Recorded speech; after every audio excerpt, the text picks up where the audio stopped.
आप देख रहे हैं इंडिया टाउन न्यूज, भारत की बात। नमस्कार, जय जौहर। आप देख रहे हैं इंडिया टाउन न्यूज और मैं हूं आपके साथ आस्था सिंह। स्वागत है आपका हमारे खास बुलेटिन राजधानी सरकार धानी में, जहां हम आपको छत्तीसगढ़ की महत्वपूर्ण खबरों से रूबरू कराएंगे। तो चलिए बुलेटिन की शुरुआत करते हैं, लेकिन उससे पहले एक नजर डालते हैं आज की हेडलाइंस पर।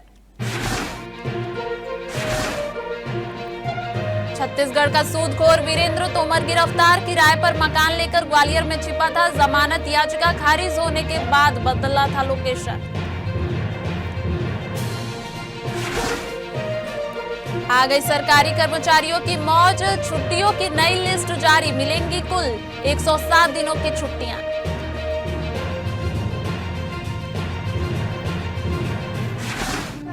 आईपीएस सिंह की किताब का हुआ प्रकाशन। संयुक्त राष्ट्र के शांति प्रयासों पर आधारित शोध ग्रंथ। मुख्यमंत्री को भेंट की किताब की प्रति।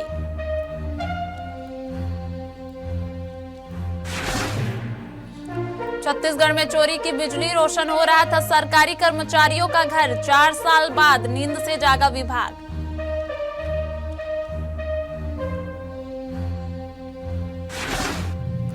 राष्ट्रपति द्रौपदी मुर्मू 20 नवंबर को आएंगी छत्तीसगढ़। जनजातीय गौरव दिवस कार्यक्रम में होंगी शामिल।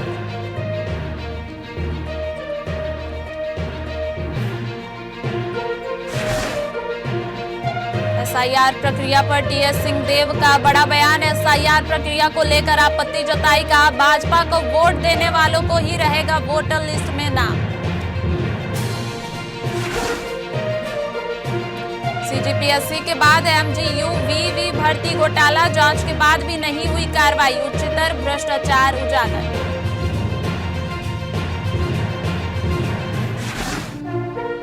भाजपा नेताओं के बयान पर बैच का पलटवार। कहा भाजपा की नैया डूब रही। मंत्री कश्यप ने कहा था बैच की स्थिति कांग्रेस में दुखद। विधायक पुरंदर मिश्रा ने बीजेपी में शामिल होने का दिया था प्रस्ताव।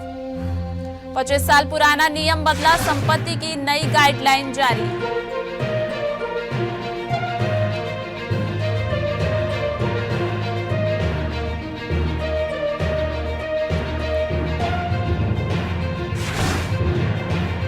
सीसीसीआईडी दुर्ग इकाई के नए पदाधिकारियों ने ली शपथ। डॉक्टर रमन सिंह ने चैम्बर पदाधिकारियों को शपथ दिलाई। व्यापारिक सहयोग और आर्थिक विकास पर जोर। चलिए खबरों की शुरुआत करते हैं राजधानी से।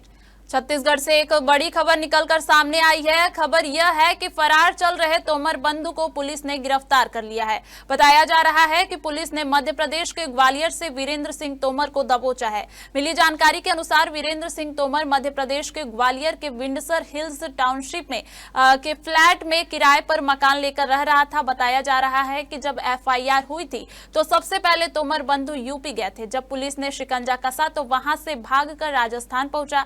राजस्थान पुलिस ने भी जब कड़ाई की तो वहां से वो मध्य प्रदेश के ग्वालियर आया।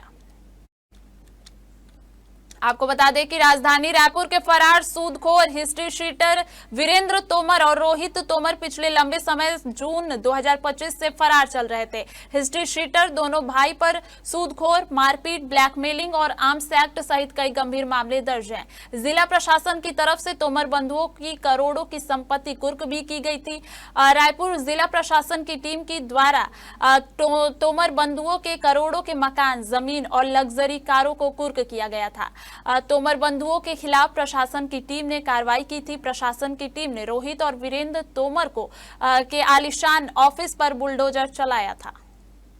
छत्तीसगढ़ सरकार ने वर्ष 2026 के लिए सार्वजनिक, सामान्य और ऐच्छिक अवकाशों की घोषणा कर दी है। इस संबंध में छत्तीसगढ़ शासन द्वारा राजपत्र प्रकाशन जारी कर दिया गया है।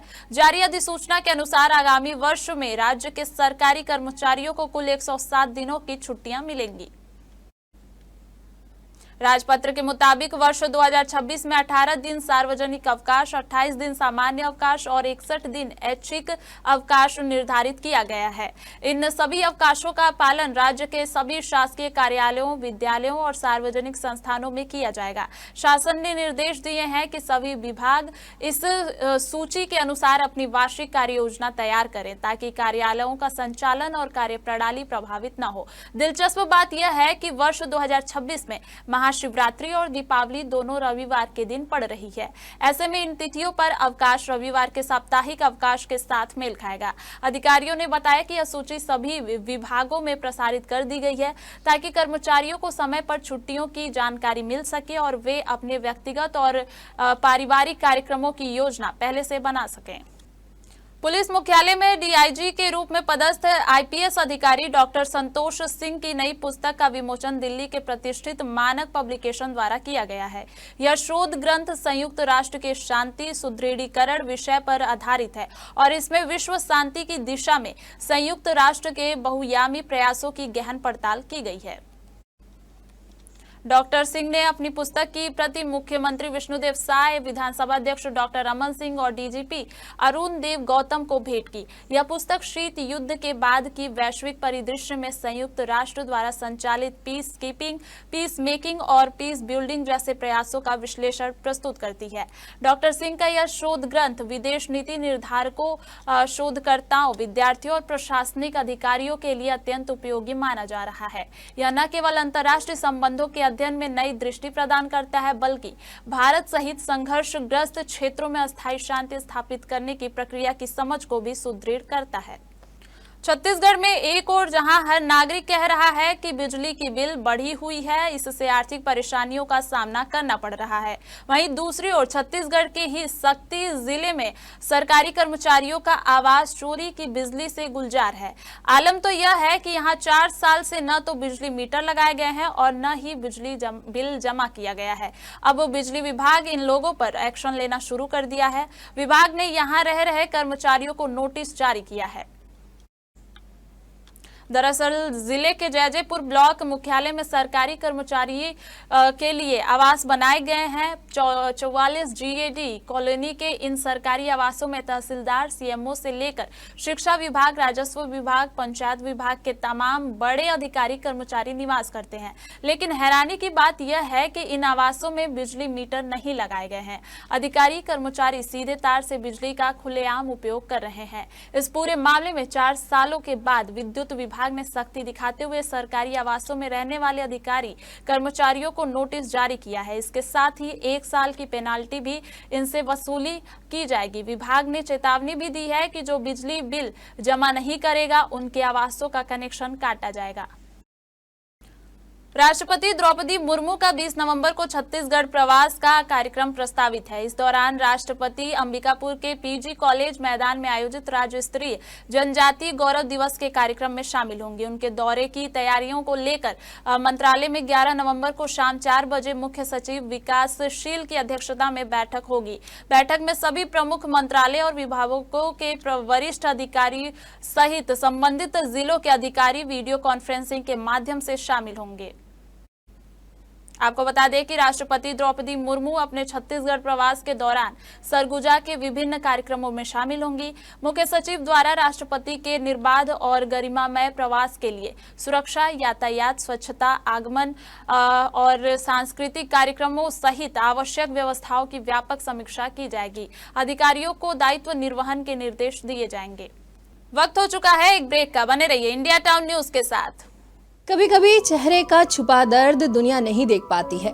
दाग, मुहासे, झाइयां सब आपके आत्मविश्वास को कम कर देता है, पर अब नहीं, क्योंकि Rukhsana glow and fair face pack जो दे आपकी स्किन को वो प्यार जो सिर्फ प्रकृति दे सकती है।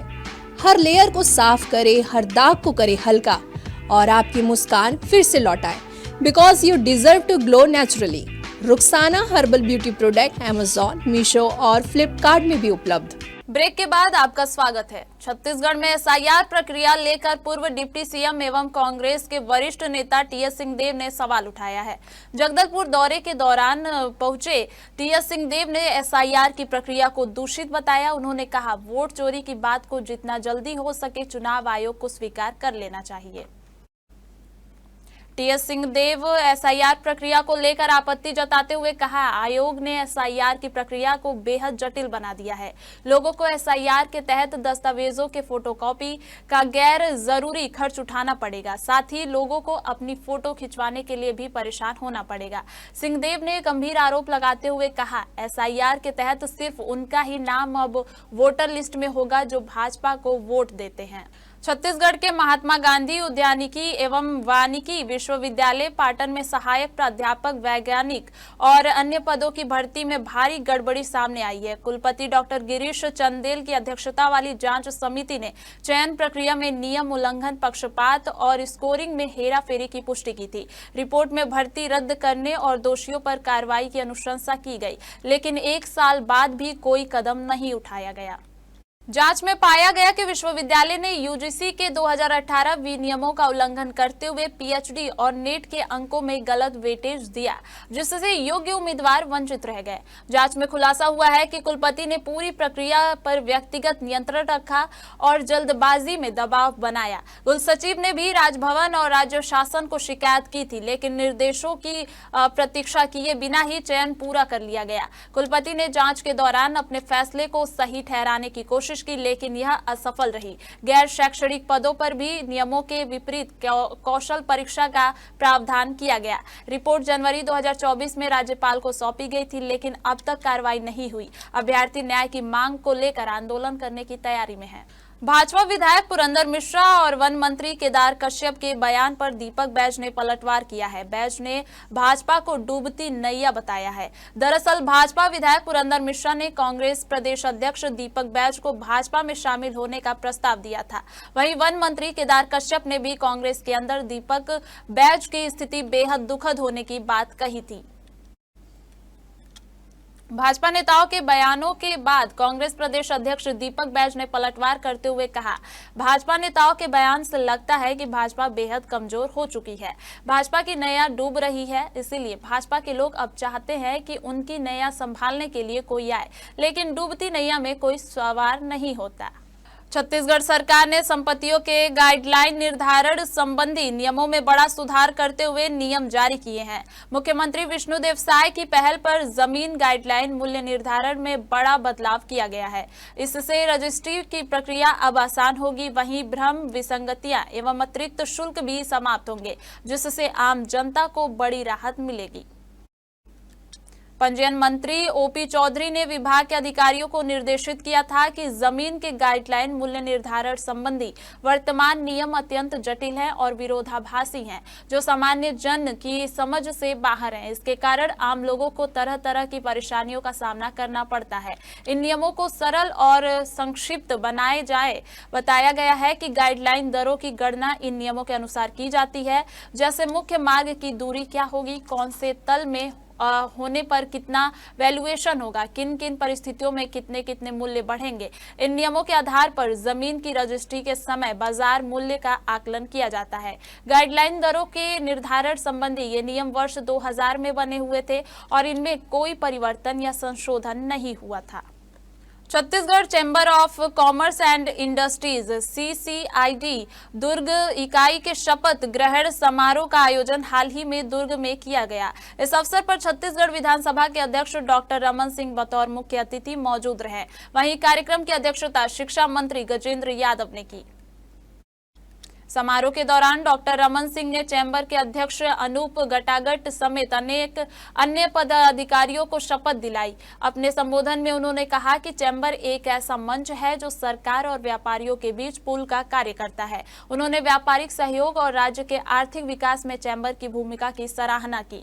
इस अवसर पर व्यावसायिक समुदाय और क्षेत्रीय उद्योगपतियों की भी बड़ी संख्या में उपस्थिति रही। कार्यक्रम का उद्देश्य नए पदाधिकारियों को शपथ दिलाकर संगठन की मजबूती और व्यापार गतिविधियों को बढ़ावा देना था।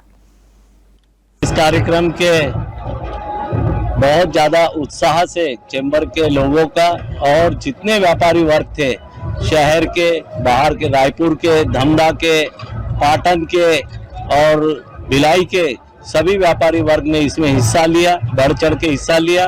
और डॉक्टर रमन सिंह जी साहब ने, पूर्व विधानसभा अध्यक्ष जी ने लगभग 2 घंटे का समय हमारे बीच में दिया। मैं सारे जितने लोग आए चैम्बर के तरफ से उनको बहुत बहुत दिल से धन्यवाद देता हूं और मेरे चैम्बर के जितने साथी हैं उनको मैं बधाई देता हूं। दुर्ग जिले के पदाधिकारियों का शपथ ग्रहण समारोह हुआ है और प्रदेश के अध्यक्ष सतीश जी थुरानी के साथ प्रदेश के सभी पदाधिकारी और यहाँ के जिला अध्यक्ष और पूरी टीम ने शपथ ग्रहण के समारोह में हिस्सा लिया। उत्साह भी है और व्यापारियों के बीच आने वाले समय में सरकार की नीतियों का लाभ लेके ज़्यादा से ज़्यादा विस्तार कैसे हो, ज़्यादा से ज़्यादा सदस्य कैसे बने, और जिस प्रकार वो चाहे कोरोना के समय हो चाहे अन्य काम हो, गरीबों की मदद के लिए, मरीजों की मदद के लिए चेंबर ऑफ कॉमर्स ने काम किया, उसको आगे बढ़ाएं। इस विषय को लेकर आज बहुत सारे विषय चर्चा में आए। मैं सभी नवनिर्वाचित पदाधिकारियों को शुभकामनाएं और बधाई देता हूं। हमारे नवनिर्वाचित पदाधिकारी हैं उनको बहुत बहुत बधाई देता हूँ, शुभकामना देता हूँ और अपेक्षा करता हूँ दिनों दिन उनका व्यापार बढ़े और समाज में जो सामाजिक गतिविधियाँ हैं, जो अलग अलग क्षेत्रों में ज़रूरतमंदों के लिए जो आगे बढ़ते हैं, उसके लिए भी मैं शुभकामना देता हूँ और धन्यवाद भी देता हूँ। अपेक्षा भी करता हूँ कि जब समाज को ज़रूरत पड़े तो व्यापारी समाज जैसे आगे बढ़कर हाथ बढ़ाता है, तो अपेक्षा करूँगा आने वाले समय में और अच्छा काम करे, ध्रुव का नाम आगे करे। और अभी तो बधाई देता हूँ कि पहली बार ऐसा हुआ है कि छत्तीसगढ़ चैम्बर ऑफ कॉमर्स निर्विरोध बिना कोई चुनाव के निर्वाचित हुए हैं।